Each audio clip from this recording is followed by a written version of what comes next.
Papanood natin ang muling sagupaan ng ating pambansang kamao Manny Pacquiao at Timothy Bradley Jr.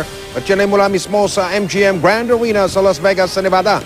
Unang nagharap po itong sina Pacquiao at Bradley noong ika-9 ng Hunyo ng taon 2012. Tumagal ang laban ng 12 round para sa WBO welterweight title. Natalo si Manny sa kontrobersyal na split decision. Sa scorecard ng mga judge na sina CJ Ross at Dwayne Ford, talo si Pacquiao. Ang judge naman na si Jerry Roth lang ang nagsabing nanalo ang ating pambansang kamao. Pero nang muling sinilip ng 5 ibang mga hurado o independent judge ang laban at ang resulta, lahat ay pabor kay Manny Pacquiao. Ang mga katanungan na naiwan sa una nilang laban ay susubukan ng matuldukan sa ikalawa nilang pagtutuos. Pagdating sa ikangay ranking, ay ito po, nakaungos si Bradley. Siya po ang number 3 ngayon sa pound-for-pound ranking ng kilalang Ring Magazine.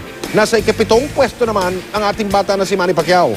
Mas bata si Bradley at lamang siya pagdating sa kanyang reach o yung abot ng kanyang kamao. Bahagya namang mas matangkad si Pacquiao.